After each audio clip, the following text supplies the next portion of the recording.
ছোটোবেলায় সজনা গাছ থেকে ফুল পড়তো, কুড়াতাম আর মাকে এনে দিতাম, মা রান্না করে দিত। এখন সে উপায় আর নেই, বাজার থেকে কিনেই খেতে হবে। দুধের স্বাদ ঘোলেই মেটাবো। এই যে ফুল কিনে নিয়ে চলে আসা হয়েছে, বেছে ধুয়ে নিয়েছি।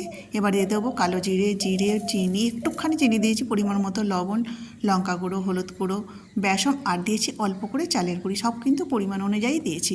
এখানে দিয়ে দেবো গাছ পেঁয়াজ, এখন তো খুব গাছ পেঁয়াজ পাওয়া যায়, কাঁচা লঙ্কা আর রসুন, সব কিছু দিয়ে ভালো করে মেখে নেব।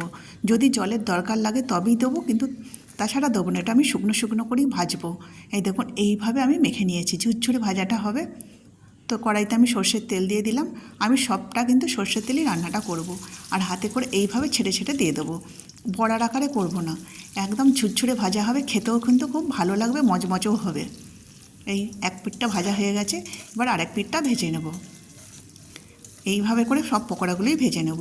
ভাজা হয়ে গেছে, এদিকে আমি একটা চাটনি বাটবো। লঙ্কা, আদা, রসুন, হাফ টমেটো, এখানে দিয়ে দিয়েছি ধনেপাতা, নুন আর একটু সর্ষের তেল, আর দিয়ে দেবো একটু লেবুর রস। একদম চটপটা চাটনি তৈরি করে নেব। আর এদিকে আমার পকোড়া সব ভাজা হয়ে গেছে। সজনা ফুল যেমন খাওয়া ভালো, সজনা গাছের পাতা, ডাঁটা সবই কিন্তু খাওয়া ভালো। এখন সজনা ফুল খুব পাওয়া যায়, তাই যখনই পারবো তখন কিন্তু সজনা ফুল আমরা এখন এইভাবে করেও খেতে পারি, আর ভেজেও খেতে পারি। চলুন, ভাজা তো হয়ে গেছে, আর দেখুন কতটা ঝরঝরে হয়েছে। খাওয়া যাক, গরম গরম খেতে দারুণ লাগে। আপনাদের যদি ভালো লাগে ভিডিওটা লাইক করুন, সাবস্ক্রাইব করে আমার পাশে থাকবেন, আর যদি পারেন এইভাবে রান্না করে খান, খুব ভালো লাগবে। ধন্যবাদ সবাইকে।